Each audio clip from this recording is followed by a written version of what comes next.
allons continuer cette émission et je vais vous montrer d'ailleurs ce qui se passe dans le Vatican, comment le diacre principal du pape a invoqué Lucifer en pleine réunion, et cela est tellement choquant. Il parlait en latin, mais ça a été traduit. Vous allez voir ce qui se passe, comment ils invoquent Lucifer, une invocation publique de Lucifer dans une de leurs messes noires, une messe pascale, soi-disant. Et voilà, donc sans plus tarder, je vous montre.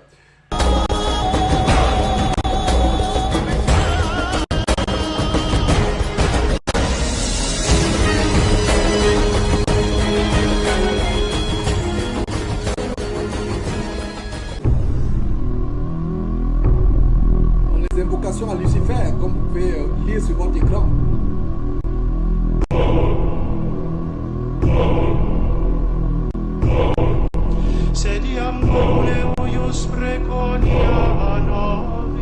La diète de Dagon, le chapeau que vous venez de voir.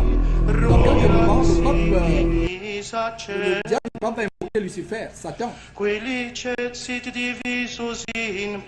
qu'il dit? Vous pouvez lire. Lucifer, enflammé, trouve la race humaine. Je dis, oh Lucifer, qui ne sera jamais vaincu. Christ est ton Fils, qui est venu de l'enfer, a répandu sa lumière, paisible et est vivant et règne dans le monde sans fin. Allez, regardez ce qu'il dit en latin. En latin, voilà ce que c'est.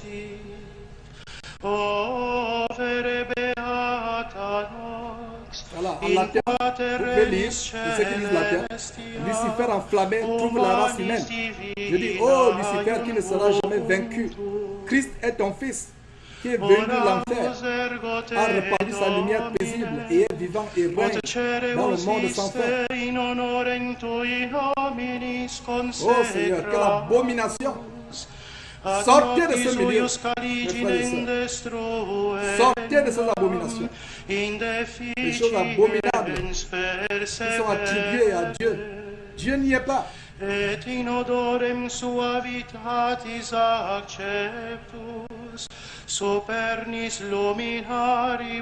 Voilà, mes frères et sœurs. Et on a vu un documentaire tout à l'heure. Ils disent Lucifer, flamme. Lucifer trouve la race humaine. Quelle abomination.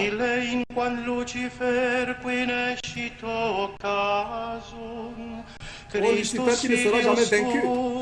Quelle abomination. Il répète, Christ est ton Fils. Christ n'est pas le Fils de Lucifer. Bande de satanistes. Des choses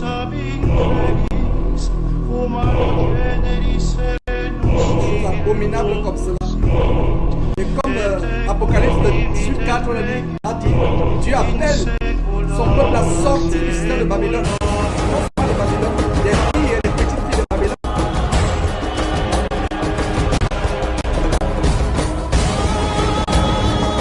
Connais-tu la vérité? Et la vérité pour moi.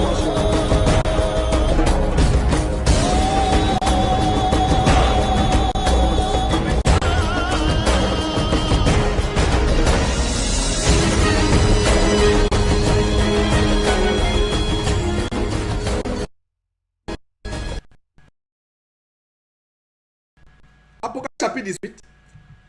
Voilà ce qui arrivera à ce système apostate, à cette église abominable, prostituée. Le système catholique avec ses petites filles, arrière-petites filles, qui sont les églises du mouvement évangélique telles que Impact Centre Chrétien, Paris Centre Chrétien, Charisma, toutes les églises, peut-être l'église luthérienne, toutes ces églises-là, on va vous montrer, on a des documents.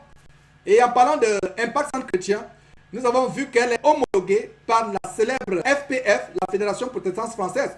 Or, sur les sites du Conseil mondial des églises, du mouvement écuménisme, on ira sur le site, on va vous montrer que la Fédération protestante française, qui regroupe plus d'une centaine d'églises, je ne sais même pas si c'est 150, et peut-être... Non, je vais vous donner les détails tout à l'heure.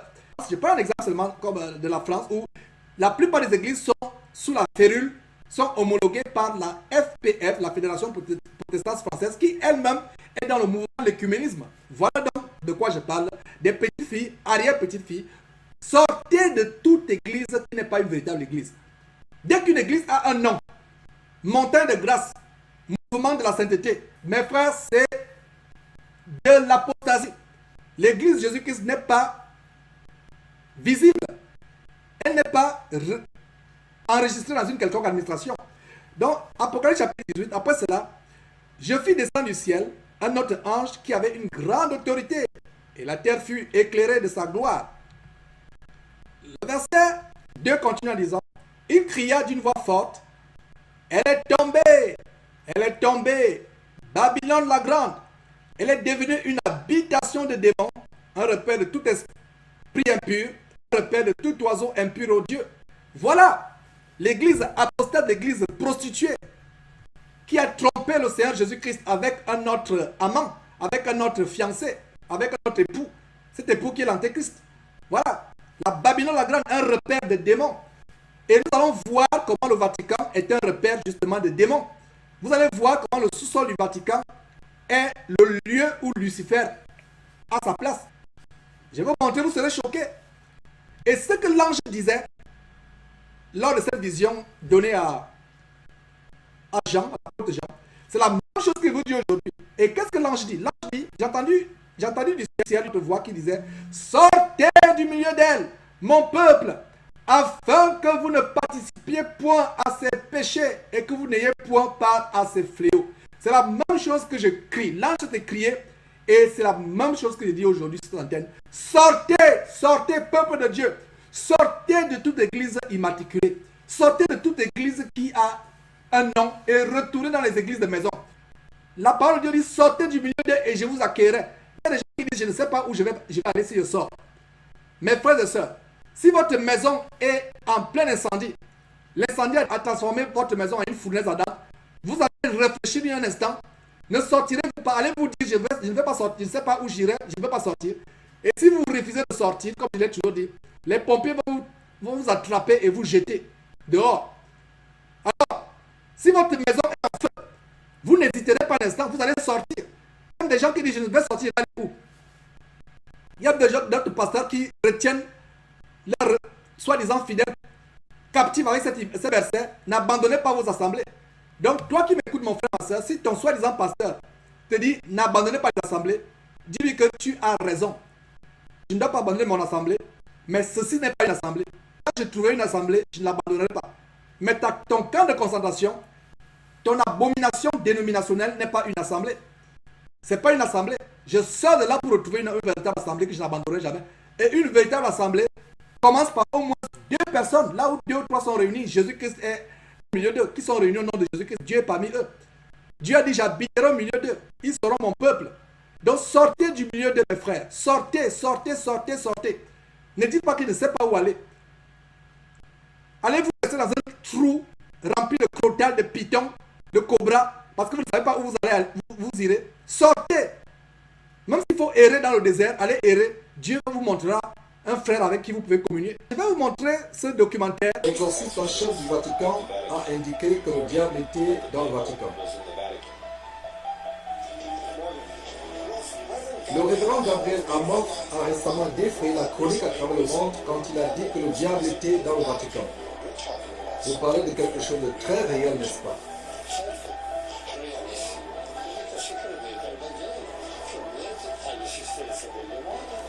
Absolument très réel. S'agissant de la présence du diable dans le Vatican, il a dit que ce n'est pas surprenant. Il a déjà eu à pratiquer un exorcisme sur un autre exorcisme. La première chose que nous devons faire si nous voulons savoir si le diable est au Vatican est de faire un tour dans le sous-sol du Vatican. Comme nous arrivons en dessous du Vatican, nous voyons qu'il est établi selon un certain nombre de pièces marquées par des lettres, comme nous pouvons le voir dans cette partie de la carte. Maintenant, nous allons explorer quelques-unes des pièces sur cette carte. Commençons par la lettre C, ici. Et comme nous regardons dans cette salle, nous voyons que c'est un mausolée de Lucius Tullius Zettius. Le Vatican explique que cette salle a été utilisée pour des offrandes aux morts. Nous lisons vue de la façade nord et sol en mosaïque. Dans les coins de la mosaïque au sol, il y a 8 carrés de marbre avec des trous circulaires à travers lesquels les offrandes aux morts ont été versées au cours des rites funéraires réalisés dans la chambre funéraire. Nous avons donc ici une pièce où les offrandes sont faites aux morts. C'est assez commun dans le catholicisme. Maintenant, si nous regardons dans la chambre d'à côté, la salle E, nous voyons là, dans cette pièce, qui ont un vase qui a l'image d'une méduse. Donc ici sur le Vatican, nous avons une méduse. Et puis nous nous sommes posé cette question, il s'agit d'un vase, et pourtant il est conservé sur le Vatican. Cela aurait pu être facilement enlevé. Si le Vatican était une église sainte, on pourrait penser qu'ils auraient pu l'enlever. Vous pensez que dans le sous-sol du Vatican, ils auraient des choses qui sont sacrées au Christ, et non pas des dieux étrangers, non pas des idoles et les images de dieux étrangers. Maintenant, comme nous descendons dans la salle H, nous voyons là que c'est un mausolée qui est l'un des plus grands et des plus luxueux mausolées dans le sous-sol du Vatican, à la basilique Saint-Pierre. Il est dit qu'il a été construit au début de la deuxième partie du IIe siècle, pendant le règne de l'empereur Marcus Aurelius, et appartenait à la franchise de l'importante famille Valérie. Et comme nous sommes dans ce mausolée, nous voyons qu'il y a un bon nombre d'idoles de l'ancien empire romain. Et nous nous sommes demandé pourquoi donc garder ces idoles sous la basilique Saint-Pierre. On pourrait penser que s'ils étaient les chrétiens, ils auraient dû enlever tout cela. Je ne peux pas imaginer quelqu'un qui a une véritable église et qui garde des idoles dans leurs églises. Spécialement les idoles païennes, surtout laissées depuis l'ère païenne révolue. Mais ici nous avons dans le sol du Vatican beaucoup d'idoles païennes qui sont gardées sous la basilique Saint-Pierre. Voici une idole. Le Vatican affiche une tête d'un enfant en stuc doré. Une mèche de cheveux typique d'un initié dans le culte d'Isis est visible. Et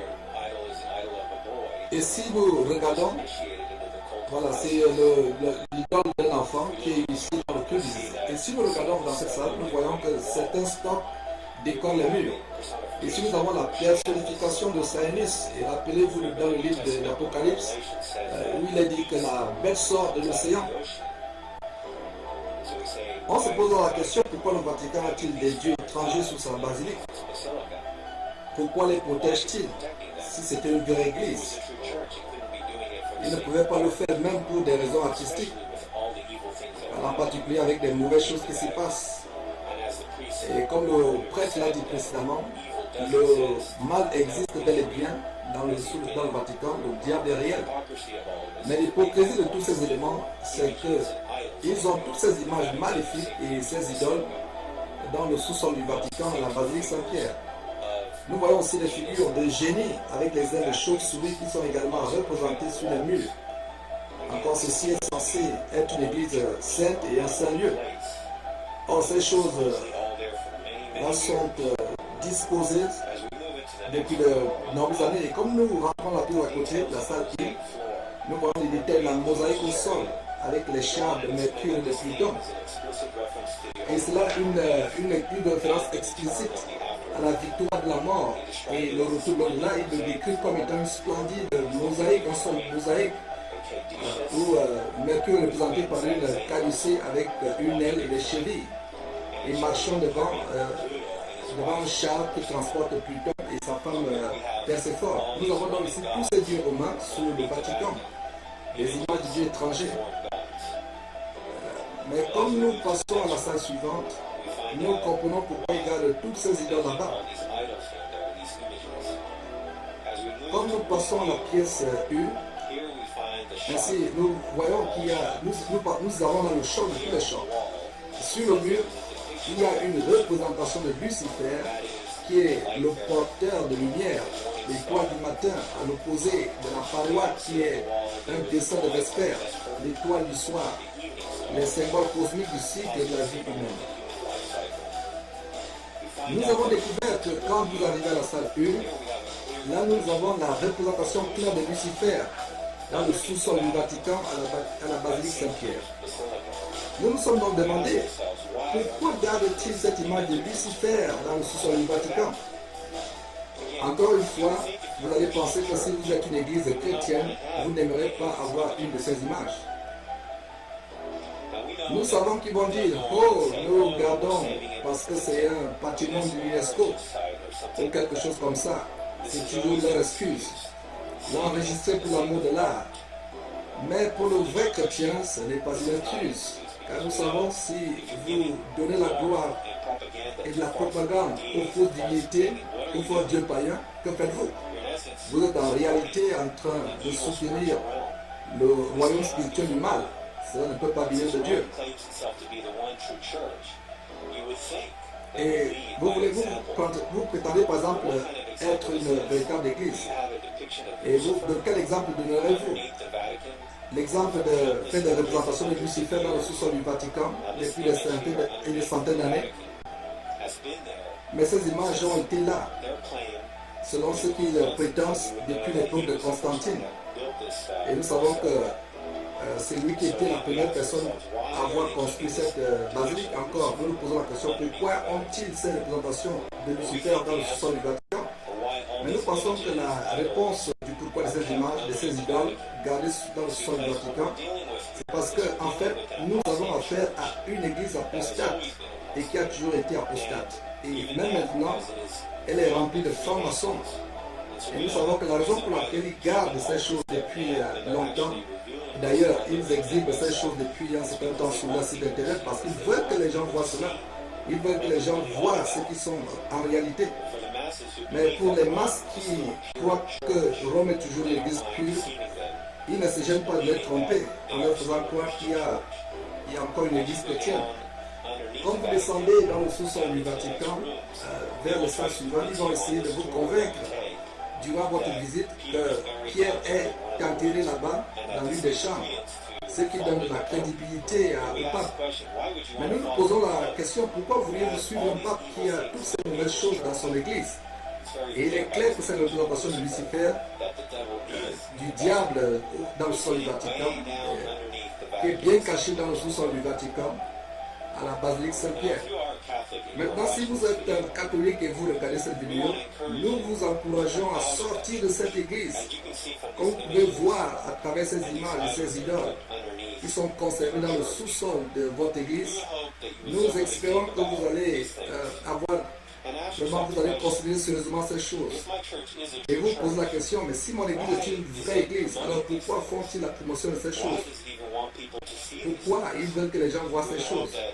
Nous espérons que vous allez entendre l'exhortation d'Apocalypse chapitre 18 verset 4 et 5 qui dit: et j'ai entendu une voix, j'ai entendu ici une autre voix qui disait: sortez du milieu d'eux, mon peuple, afin que vous ne participez point à leur péché et que vous n'ayez point part à ces fléaux.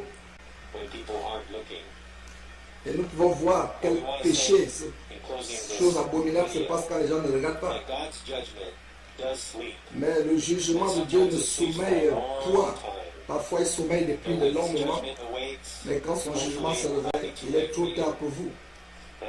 Et notre prière pour vous est d'aller, que vous trouviez un refuge dans la foi en Jésus-Christ et que vous le suiviez et non pas une fausse religion de Rome.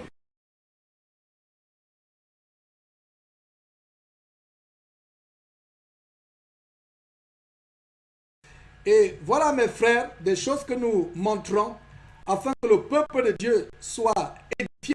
Nous devons connaître ces choses. Et nous allons poursuivre cet article. D'ailleurs, je vous ai montré ce document où Billy Graham est impliqué fortement dans le mouvement évangélique, le mouvement écuménique qui a envahi, qui a vendu le courant évangélique à Rome, au Vatican, au pape. Et il y a ce document que nous allons suivre. D'ailleurs, je reviens encore sur cette messe noire où ils sont en train de rendre le culte à Satan, à Lucifer. Vraiment, ça m'a tellement choqué d'entendre ces choses. Ça m'a choqué. Et c'est vraiment terrible, ces choses que nous montrons. Et vous savez, vous qui êtes catholique, il n'y a plus d'excuses. Vous pensez que vous êtes dans une religion, dans une église pure, sans tache ni ride. Vous êtes dans une grosse abomination. En fait, c'est Lucifer qui est dedans. Et je pense qu'on a monté abondamment le document pour prouver cela. Donc, nous allons continuer avec ce document. Et c'est par là où on va transiter maintenant pour évoluer à d'autres sujets tellement importants. Le pape qui renie Jésus-Christ comme sauveur. Le pape renie Jésus-Christ, non seulement le pape, mais aussi ce célèbre homme, célèbre entre guillemets, du mouvement évangélique américain, Billy Graham. Le mouvement œcuménique compromettre la vérité pour une fausse unité. Voici une citation du pape Jean-Paul II disant que vous pouvez être sauvé sans pour autant reconnaître Jésus-Christ comme sauveur. Ce sera dans la sincère pratique de ce qui est bien dans leur propre religion et tradition et en suivant ce que leur propre conscience leur dicte que les membres d'autres religions répondent positivement à l'invitation de Dieu et reçoivent le salut en Jésus-Christ, même s'ils ne le reconnaissent pas ou ne l'admettent pas comme leur sauveur. Ça, c'est Jean-Paul II. Voilà, que disent les Écritures? Il n'y a de salut en aucun autre, car il n'y a sous le ciel aucun autre nom qui a été donné parmi les hommes par lequel nous devons être sauvés. Actes chapitre 4, verset 12. Jean chapitre 14, verset 2. Je suis le chemin, la vérité, la vie. Nul ne vient au Père, nul ne va au Père que par moi. Voilà, Billy Graham, l'une des plus grandes figures, les figures les plus respectées du mouvement évangélique aux États-Unis. Voilà ce qu'il a dit, cet homme. Et c'est une citation. J'avais l'habitude de croire que les païens des pays éloignés étaient perdus et se dirigeaient en enfer. Je ne le crois plus. Je pense qu'il y a d'autres voies pour reconnaître l'existence de Dieu. Mais que dit l'Écriture? Matthieu 7, 14. Mais étroite est la porte, resserré le chemin qui mène à la vie, et il y a peu qui les trouvent. Voilà. Cela est une sincère tentative de compromettre la parole de Dieu. Éphésiens chapitre 5, verset 11.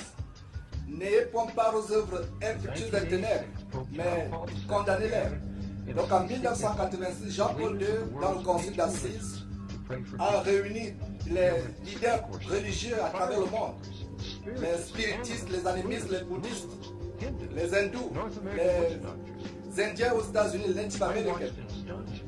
Ils ont arpenté le podium et devant le micro, ils priaient pour le même Dieu selon eux. Et ils priaient pour une énergie mondiale qui devait apporter la paix. Et Jean-Paul II a permis à son ami, le Dalai Lama, de mettre un Bouddha, une statue sur le podium. Et il est en train de faire des incantations, des invocations. Voilà. Galates chapitre 1, verset 8, verset 6 d'abord. Je m'étonne que vous détourniez si promptement de celui qui vous a appelé par la grâce de Dieu pour passer à un autre évangile.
Your Holiness, may I present Archbishop Kayan Barslamian, Primate of the Eastern Diocese of the Armenian Church in America.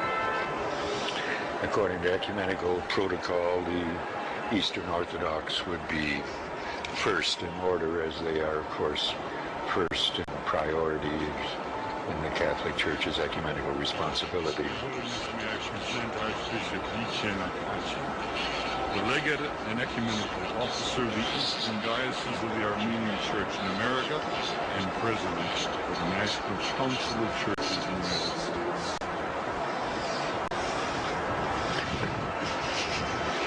Holiness, may I present Reverend Dr. Donald McCoy, representing the presiding Bishop Mark Hansen of the Evangelical Lutheran Church in America.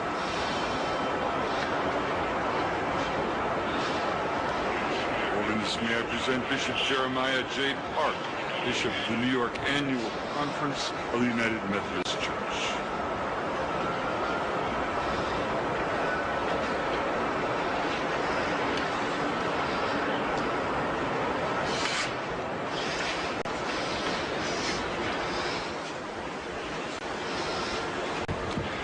Your Holiness, may I present Reverend Wesley Granberg Michelson, the General Secretary of the Reformed Church in America.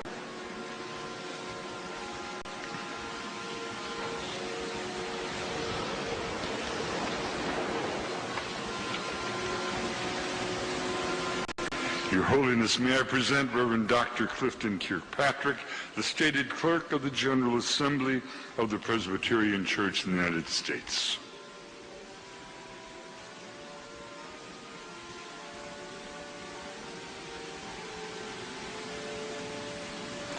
Your Holiness, may I present Reverend Dr. William J. Shaw, President of the National Baptist Convention, United States.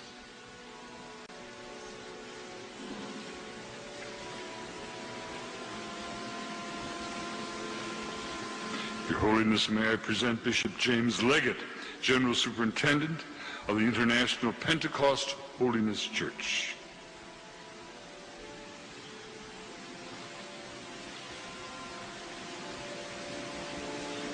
Your Holiness, may I present Dr. Leith Anderson, President of the National Association of Evangelicals.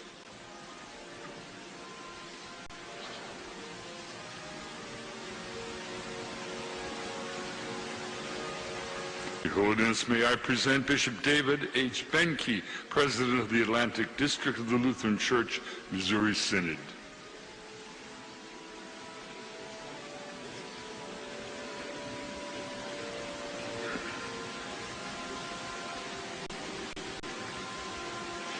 Holiness, may I present Reverend Dr. A.R. Bernard Sr., President of the Council of Churches of the City of New York.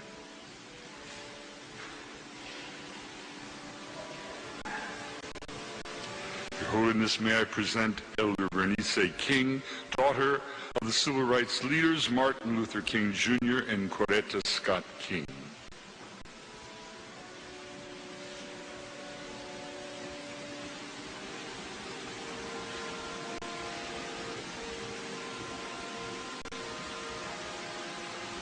Your Holiness, may I present Reverend Jimmy Song Ji Lim, Executive Director of the Council of Churches of the City of New York.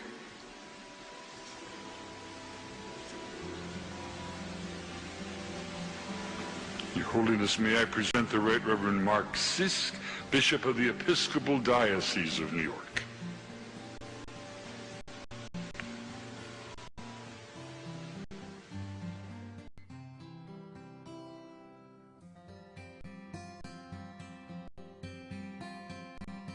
And I saw what looked like a sea of glass mixed with fire, and standing beside the sea, those who had been victorious. They held harps given them by God, and they sang the song of Moses and the song of the Lamb. And they sing the song of Moses, the servant of God, and the song of the Lamb.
Voilà mes frères, nous sommes de retour après ce clip qui vous montre vraiment l'apostasie de l'écuménisme. Voilà donc un pape qui a que de recevoir les leaders religieux à travers le monde, comment ils se prosternent, et c'est ce que je vous disais. Ils se prosternent chacun devant ce monsieur qui est derrière l'abomination catholique. Il se prosterne, mais lui ne se prosterne devant personne. Et comme je vous le disais, je n'ai jamais vu le pape baisser la tête, se prosterner devant qui que ce soit. Aucun pape. Si vous avez une image, une photo ou une vidéo, le pape se prosterne devant qui que ce soit, faites-moi signe. Même les présidents des pays les plus puissants du monde, l'Angleterre, la France, le Japon, la Chine, la Russie, les États-Unis surtout, tous se prosternent devant le pape. Que ce soit les leaders politiques, que ce soit les leaders de la finance, ils se prosternent devant le pape. Ce n'est pas vraiment... ce n'est pas un hasard. Ce n'est pas un hasard, c'est un jeu de spirituel. Et nous montrons ces choses pour vous ouvrir les yeux, pour vous dire que mes frères et sœurs, faisons attention. Nous devons sortir effectivement. Il y a Serge qui dit, frère Jean, j'ai vu la fille de Martin Luther King faire allégeance au pape. Et effectivement. Et laissez-moi vous dire que pour vous qui ne connaissez pas qui est le véritable Martin Luther King Jr., mes frères, vous me voyez sourire. Oh mes frères et sœurs, faites vos recherches. Allez faire vos recherches, vous allez découvrir ce qu'il y a derrière. Ces gens qui sont idolâtrés. C'est le cas avec Desmond Tutu dernièrement, qui on a montré Desmond Tutu en train de cautionner l'homosexualité, en train de dire qu'il préférerait 100 fois passer son éternité en enfer que d'adorer un Dieu homophobe. Voilà, un Dieu homophobe qui dit en Lévitique chapitre 18 et en Romains chapitre 1 que l'homosexualité n'est pas une bonne chose. Donc voilà, c'est des choses que nous montrons afin que le peuple de Dieu soit délivré. Ne vous y trompez pas. Ces personnes célèbres dans le monde, un véritable homme de Dieu ne sera pas célèbre, ne sera pas adulé par le monde. Voyez, les journaux en parlent, les télévisions en parlent. Quand vous commencez à être célèbre, posez-vous la question. La compromission est entrée dans le cœur de beaucoup de chrétiens, dans beaucoup de mouvements. Nous devons exposer ces choses. Nous allons continuer avec cet article. Et d'ailleurs, c'est pour vous montrer, d'ailleurs c'est un blog et j'ai réuni beaucoup de blogs qui nous ont vraiment aidés dans la préparation de cette émission. Et d'ailleurs, ça c'est le blog de Claude Lamontagne, qui parle abondamment sur l'écuménisme. Donc je vous recommande son blog. Vous pouvez taper Claude Lamontagne. Et il a des informations importantes par rapport au mouvement de l'écuménisme.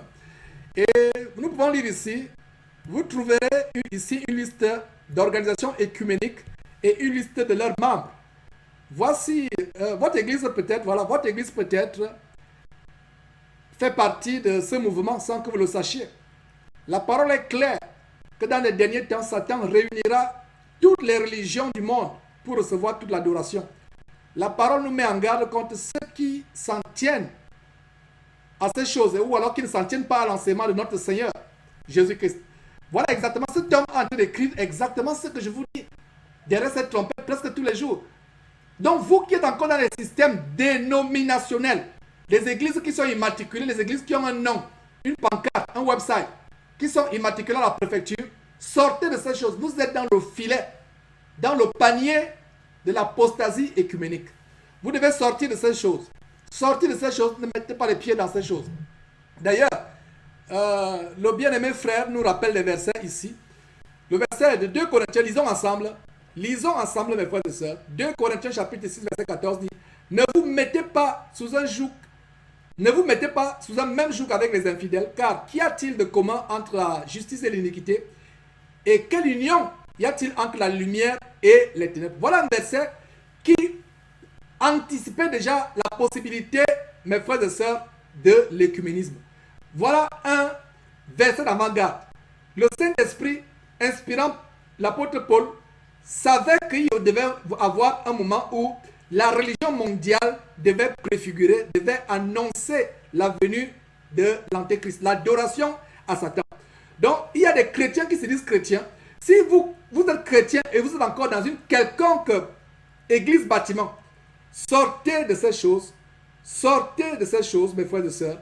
C'est terrible. Nous ne devons pas avoir part à ces choses. Nous devons sortir de ces choses.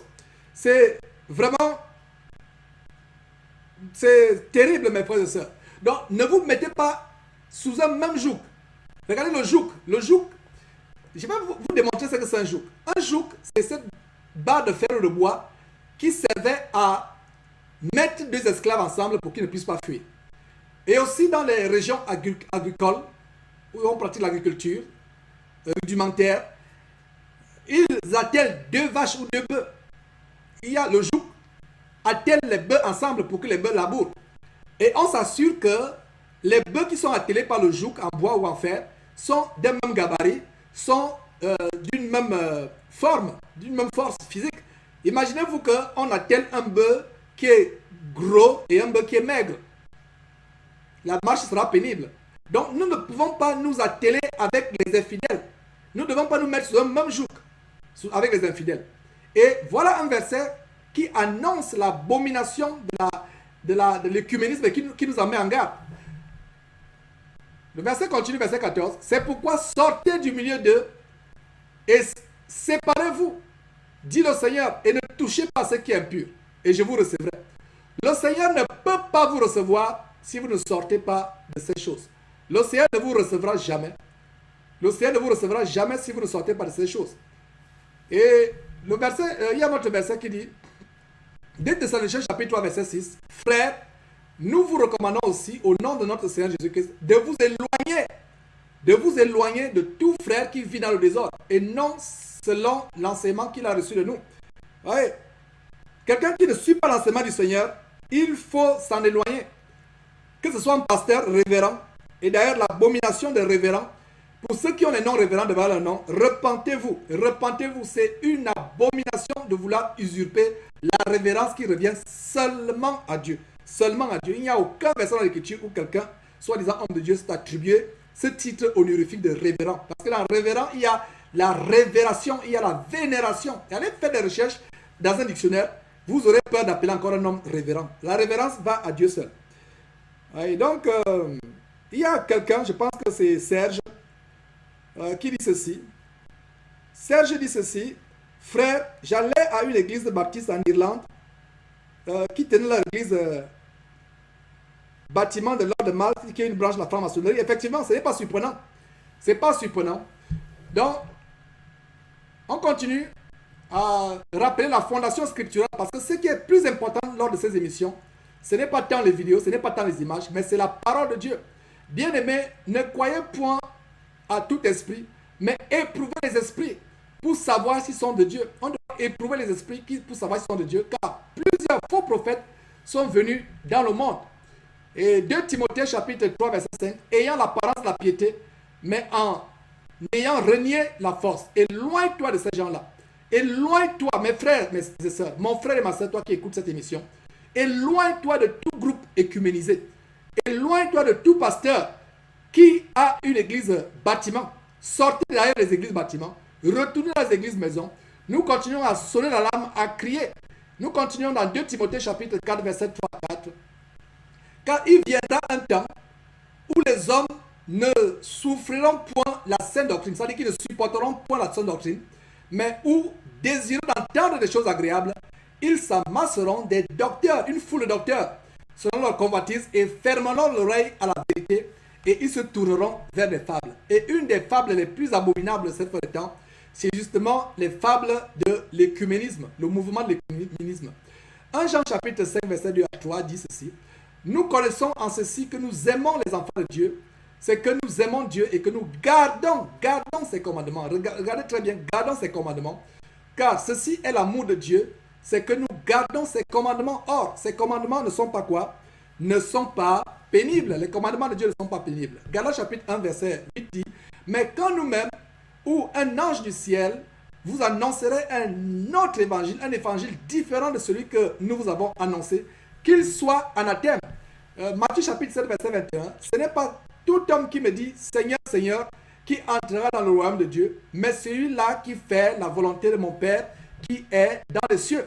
Et nous pouvons voir ici quelques églises du Conseil écuménique des églises, voilà, le Conseil écuménique des églises, auxquelles les églises apostates telles que Impact Centre Chrétien et autres sont associées, World Council of Churches, le Conseil écuménique des églises. Donc, c'est une communauté fraternelle de 330 églises, membres dans plus de 120 pays sur 5 continents.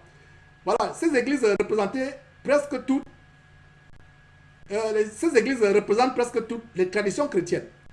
Donc voilà, au Canada, on a quelques exemples. L'église anglicane du Canada, l'église chrétienne disciple de Christ Canada, etc. L'église évangélique luthérienne, Leuthanie Exil. Voilà, donc quelques églises. Et ça, c'est les membres du Canada. Et vous qui êtes au Canada, je peux mettre pause pour que vous voyez un peu ce qui se passe là-bas de votre côté au Canada. Et d'ailleurs, il y a une page du Conseil écuménique. Le Conseil écuménique, je pense que je vais vous montrer cette page, le Conseil écuménique. Donc, vous voyez donc l'église orthodoxe, l'église éthiopienne orthodoxe, l'église presbytérienne, l'église réformée, l'église unie, etc. J'ai mis pause pour que vous puissiez lire. Voilà, les Evangelical Fellowship of Canada, les membres de l'FFC, voilà, toute cette liste-là. Peut-être que vous qui êtes au Canada, vous pouvez reconnaître votre église et sortez de ces choses. Sortez de toute église bâtiment. Sortez de toute église dénominationnelle. Dès qu'une église a une dénomination, c'est déjà elle a déjà la marque de l'apostasie. N'importe quel nom. Si une église a un nom, vie profonde, mouvement de sainteté de ceci, cela, une église qui a un nom a déjà, mes frères et sœurs, les marques de l'apostasie. Qu'elle s'appelle fleuve de bénédiction, rivière de grâce, montagne de feu, elle porte la marque de l'apostasie. Donc on sort de ces choses, on ne participe pas à ces choses. Voilà, toujours au Canada, les églises du Canada qui font partie du World Evangelical Fellowship, WEF, voilà, la liste est longue. Et nous devons sortir de ces choses, ne pas prendre part à ces abominations, à ces apostasies. Et c'est la volonté de Dieu, voilà, le Conseil écuménique atlantique, ouais, c'est tellement tout ça, l'écuménisme, le Conseil écuménique des chrétiennes, des chrétiens du Canada, voilà, c'est, oh mes frères et sœurs, c'est terrible. Et les versets bibliques qu'on a lus dans cet article du blog du frère La Montagne, c'est la version d'Osterval révisée 1996.